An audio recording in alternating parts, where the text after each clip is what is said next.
tudo bem? A gente vai começar com mais um assunto, já aí dando continuidade a esse bimestre. O assunto ele é longo, mas ele é muito bom de se trabalhar, tá? Posteriormente, teremos mais atividades aí para estar fazendo, ok?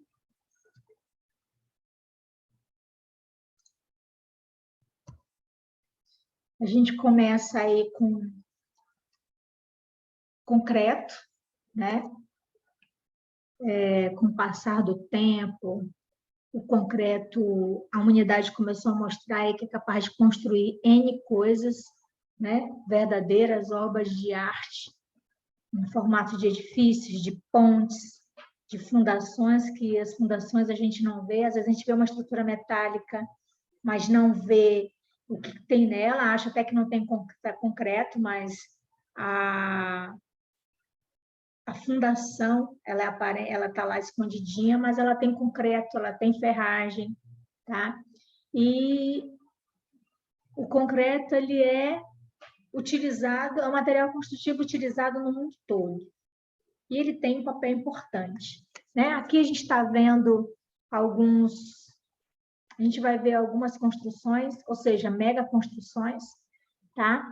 A gente vai começar primeiro com o Burj Khalifa, né? Lá nos Emirados Árabes. A gente não vai ver nada daqui posteriormente. Vamos primeiro começar aí com as megas, né? Fica nos Emirados Árabes, né? É a maior arranha-céu construído no mundo. Tem aí mais de 800 metros. Foi feito em 6 anos, construído em 6 anos, né? Começou a ser construído em 2004, aí 6 anos depois ele foi inaugurado, tá? Ele possui 160 andares, aí tem tanto residência como comércio. Ele é um concreto reforçado. A fundação dele teve 45 mil metros cúbicos de concreto, pesando aí 110 mil toneladas, tá? Quando a gente fala em Emirados Árabes, aqui, né, a coordenada dele é o local onde ele fica. A gente sabe que Dubai houve aí uma mudança, né, extraordinária, onde era só areia, hoje em dia a gente vê muito concreto. Então, já é um grande avanço, aí já é muita tecnologia, ok? Aí tem a hidrelétrica de Três Gargantas, né? Fica em Hubei, na China. É a maior hidrelétrica do mundo, tá? Mesmo sabendo que a gente tem uma muito grande aqui, que é a de Itaipu, mas a de Três Gargantas é também muito grande. Aqui também, baixei do Google Earth, né? Onde ela fica, na China, tá? Não tem especificações de quantos metros cúbicos de concreto, quanto de aço, de ferragem foi utilizado, apenas consta informações aí que ela é a maior do mundo. Se tem algumas informações, foi uma das coisas que eu não baixei, não pesquisei, ok? Tem outra também, a ponte de Dayuan-Kanshan, né? Dayuan-Kanshan, fica na China, é a mais longa ponte do planeta. Ela tem um comprimento aí de aproximadamente 160 quilômetros. Para a construção dela, houve necessidade de 10 mil trabalhadores em 4 anos. A gente fala 10 mil trabalhadores, aqueles que começaram e terminaram. Mas tinha aqueles que vinham, faziam, realizavam, executavam o que eles tinham que executar e, posteriormente, já saía para ir para algum outro local para fazer as atividades dele, né? E fica próximo aí a Três Gargantas, a hidrelétrica de Três Gargantas. Aqui também a gente pode verificar, né? A ponte de Dayuan-Kanshan. Tá? Ponte, concreto, construo ponte, construo arranha-céu, construo hidrelétrica e assim por diante. Aí vem o viaduto de Millau, né? A diferença dele para as Três Gargantas, que é a Três da Garganta, se destaca aí pela extensão dela. Ele não, já é pela altura. Chega aí a mais ou menos altura de mais de 300 metros. A gente pode verificar aqui os trechos, né? 8 trechos com cabos estaiados, né? Então, é de suma importância. Outro que também é importante, ele é concreto armado, é o que mais se destaca aí nesse viaduto. Viaduto de Millau, ele fica na França, ok? E aqui também trouxe. Eu só não pus mais para próximo, porque já estava aparecendo outras coisas que não seriam ideal para o que a gente está começando, tá? E a gente vem para Porto Velho. Temos concreto? Porto Velho também é feito de concreto, né? Tem muito, tem pouco? Tem bastante, né? Hoje em dia, o concreto, ele está em todo lugar. A gente tem pilar, vigas, lajes, estruturas, meio-fios, sarjetas. Não identifiquei pavimentação feita de concreto, né? Que a gente chama que são os placas de concreto, as calçadas, portos, aeroportos, aeroportos, obras de saneamento, se eu não me engano, teve um período que começou, mas não finalizou, né? Mas nós temos a nossa concessionária de água também. Existem reservatórios, tá? Então, tá aqui. Porto Velho, o viaduto, ali que liga Porto Velho, Amazonas, Porto Velho. E temos aí a hidrelétrica de Santo Antônio, né? Que com certeza gastou-se muito, né? Consumiu muitos 1.000 metros cúbicos aí de concreto. A gente não fala nem que foi um metro cúbico, não, são muitos 1.000 metros cúbicos de concreto. Tá? Então, a nossa cidade também tem concreto. Tá? Aí a gente vem aí para uma definição de concreto. Existe N tipos de definições de concreto. Tá? É uma mistura homogênea de cimento agregado miúdo, graúdo, mais água, com ou sem adição de aditivo, né, que se desenvolve suas propriedades de cimento a partir da hidratação do cimento. Tem outro também que é bem básico, né, resultado da mistura de cimento, água, pedra, areia, sendo que o cimento é hidratado pela forma de pasta resistente e aderente aos fragmentos agregados, no caso, pedra e areia.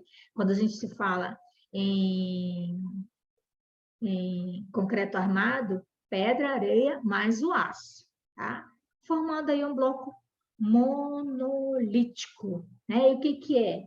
É argamassa amassada, um sistema baseado na continuidade das paredes estruturais, né? Isso vai fazer com que chegue e fique mais um pertinho do outro, tá ok? A gente pode verificar aqui, né?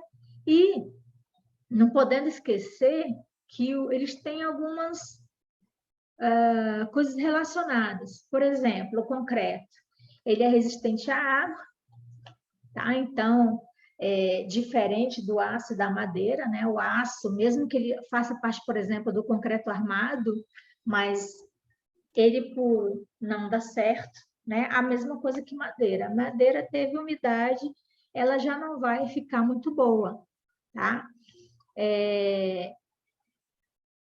Ele é resistente à água, mas quando ele sofre uma menor deterioração, ele, quando exposto à água, a razão de sua utilização, a estrutura de controle, armazenamento e aí ao transporte de água.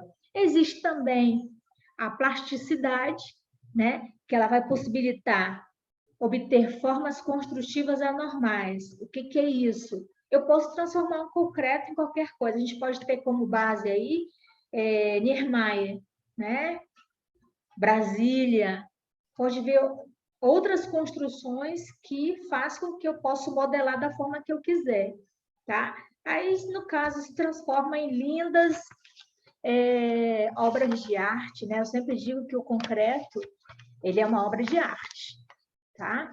E, por último, os materiais disponíveis, né? Existe uma disponibilidade muito grande, né? São ricos em seus elementos, ou seja, eu tenho facilidade de encontrar areia, brita, Brita 1, 2, 3, 0, essas coisas, né? E com certeza aí ele é de baixo custo, dependendo para o que eu vou fazer. Então, com tudo isso, o concreto ele se destaca nas construções do mundo todo. Tá? A gente já vê isso aqui, né? Lá na argamassa, mas eu não posso deixar de apresentar também, tá? Porque para nós também é interessante, né? Os tipos de cimento que a gente pode utilizar, para que eu vou utilizar, tá? Então, como comum e composto, CP1 e CP2, o alto forno CP3, para que eu quero, por exemplo, o comum, a resistência à compressão, ele é padrão, assim como resistente aos sulfatos, e o branco estrutural. Nossa, eu pensei que a gente fosse verificar somente a argamassa. Não. Tudo também depende. Quando eu faço concreto, depende. Fator água-cimento, os agregados miúdos, os agregados graúdos e, com certeza, a água, né? A impermeabilidade. Olha só, o padrão está em todas, né?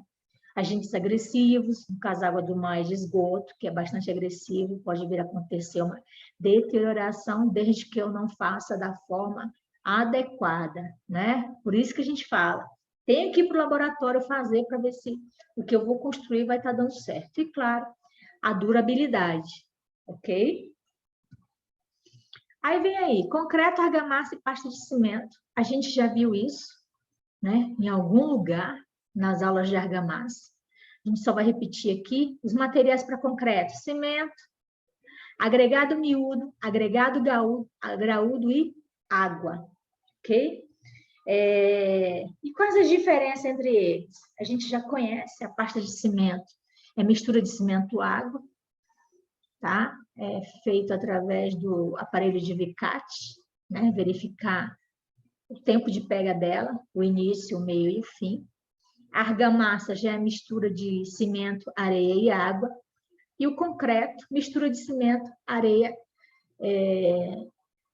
agregados miúdos, agregados graúdos. E não esquecendo aí também da água. Dando continuidade. Então, a gente já passou pela pasta de cimento, pela argamassa e pelo concreto, né? Que vamos iniciar agora. Para que eu utilizo? A pasta de cimento, ensaio de controle de qualidade do cimento. Argamassa, assentamento de revestimentos e alvenarias. Né? E o concreto, estrutura de fundações, pilares, vigas, lajes, pontes, mega construções. Ok? Vamos passar mais para frente. Aí está aqui separadinho, tá, gente? Cimento mais água, pasta de cimento, aparelho de Vicat. Pasta de cimento mais areia, argamassa. Né? O que a gente pode fazer? Revestimento, pode utilizar em assentamento, que a gente já sabe. Argamassa mais tela, argamassa armada, né? Ela não é propriamente dito como aço, a gente utiliza telas, tá? Pasta de cimento mais areia, mais brito, mais aditivo. Quando eu adiciono ou quando eu não aditivo, quando adiciono ou não. Alguns aditivos eu uso concreto. E concreto ou concretos especiais mais ácido, concreto armado. Aí depois que tem esse aqui, é perfeito. Né? Não vou dizer que o concreto concreto simples, ele não seja, ele é. Mas o concreto armado, ele é o perfeito. Tá? Eu esqueci de colocar aqui o concreto mais adições, os concretos especiais, que é o autoadensável, né? Considerado concreto especial. Mas a gente vai ver isso aí em outro momento. Tá? Aí aqui está aqui, ó, as imagens, né? De concreto armado. Aí ele se torna aí perfeito. Mas toda perfeição tem alguma coisa que digamos que eu não fiz em laboratório que ele pode vir a causar problemas lá na frente. Mas não vamos focar nisso agora, não.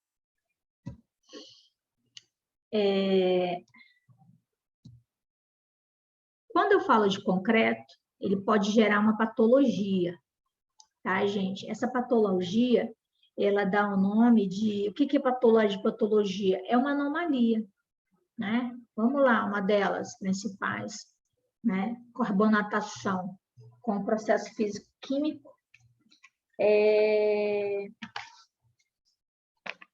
entre o gás carbônico presente na atmosfera e o composto da pasta de cimento. O processo de carbonação de concreto avança de fora para dentro, por meio de fissuras que permitem a entrada da água. Nossa, mas tudo isso, sim, nada mais é do que o pH, né? Porque o pH da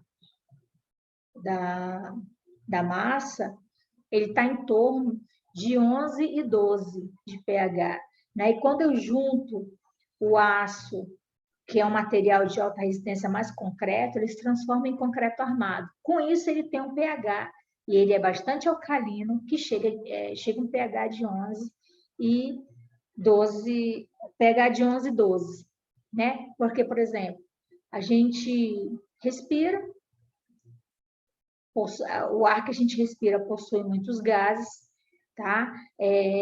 Assim como o escapamento do veículo solta aquilo ali, ele não faz mal para a proteção respiratória, mas ele também faz anomalia, né? Ele causa anomalia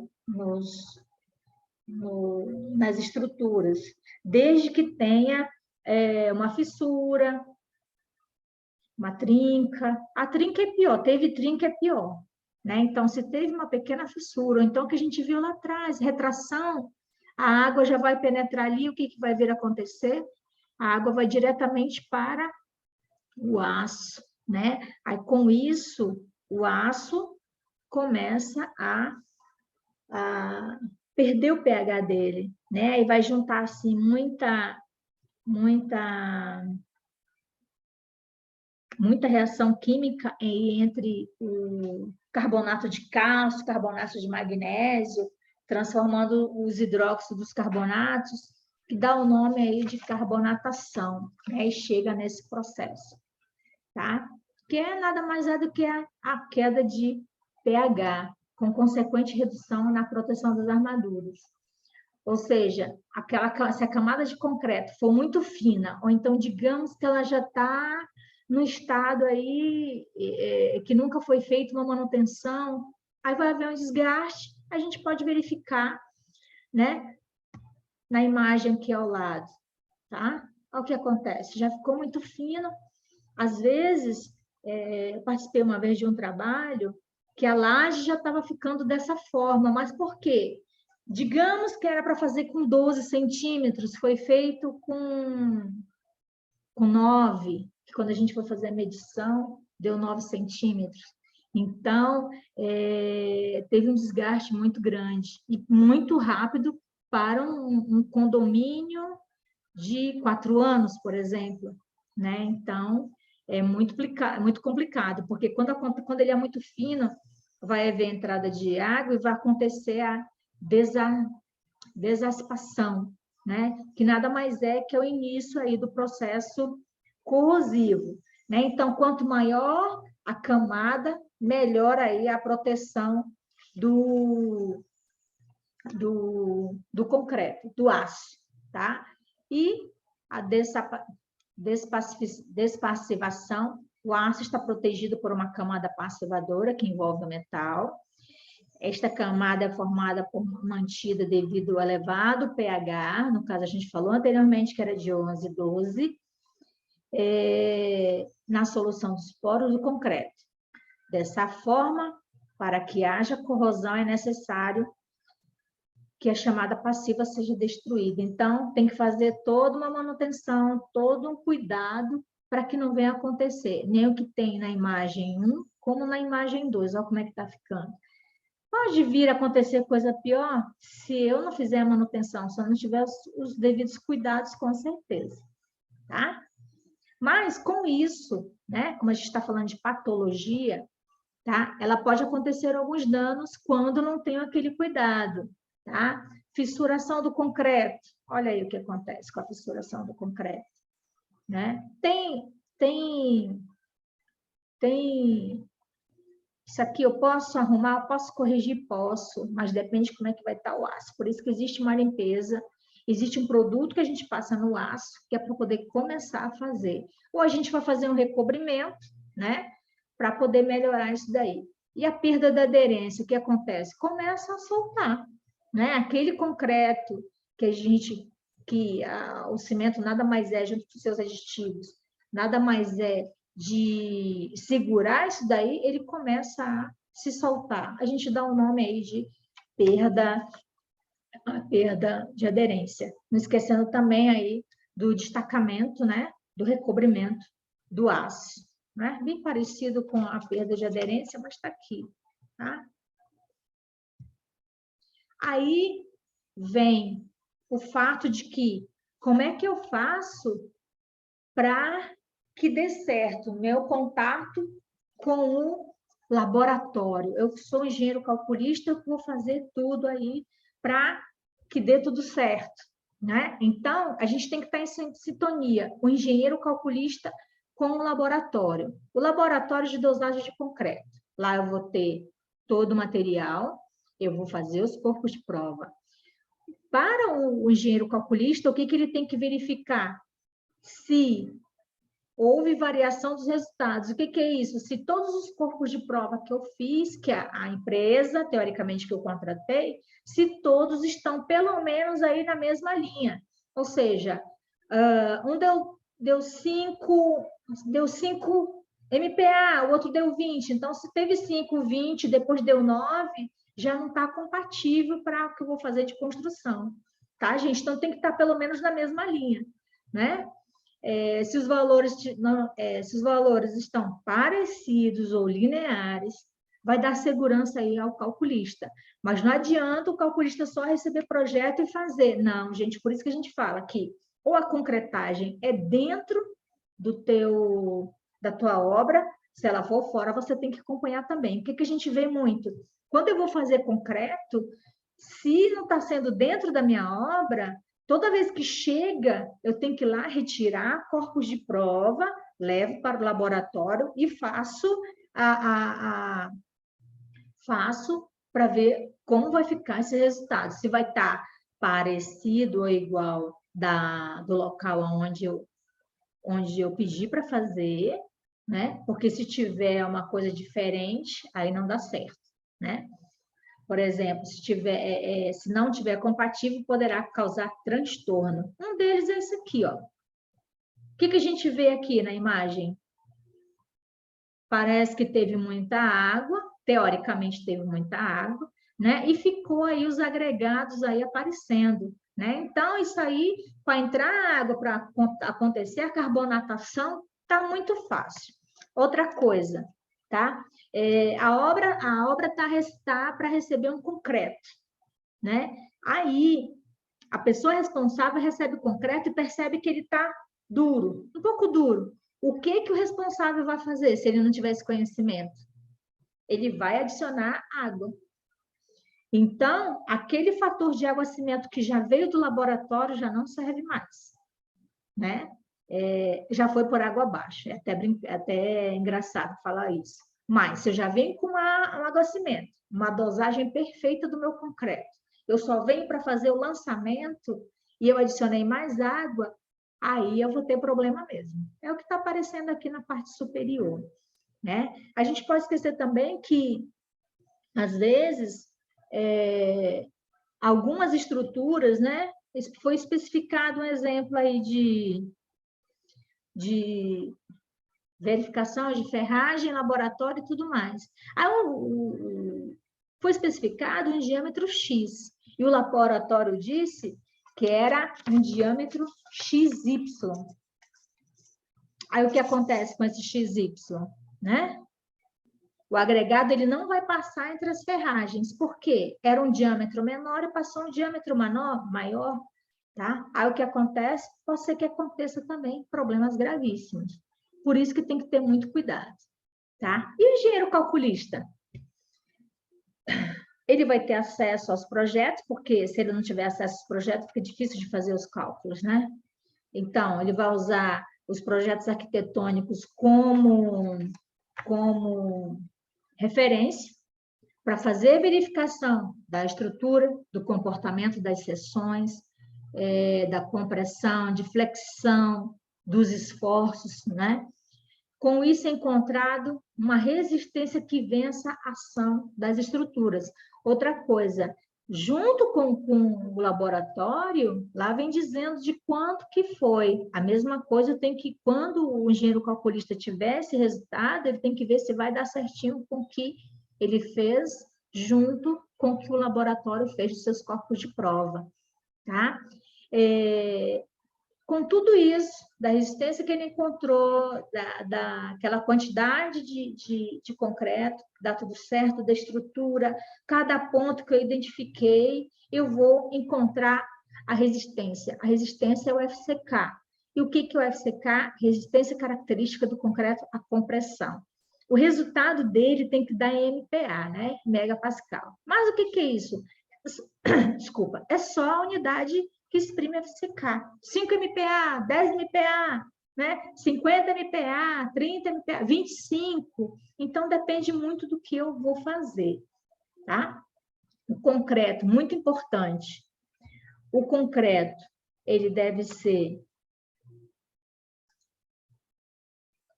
dimensionado, projetado, especificado e executado tudo corretamente, para que não haja constrangimento na obra, né? Por exemplo, o do responsável pela chegada do concreto lá chegou um pouco duro, por exemplo. O que aconteceu? Ele adicionou água. Já tudo aqui que foi dimensionado, que foi projetado, que foi especificado, já não é mais o adequado para a obra, né? O adequado para que eu tenho, para o que eu ia lá fazer lançamento, da forma que veio da concreteira, ou mesmo no local onde eu estou trabalhando, e lá já tem a própria concreteira, já tem um laboratório. Então, laboratório e engenheiro calculista tem que estar ali em sintonia, tá? Isso é muito importante, ok? Aí aqui, né, imagem do Instituto.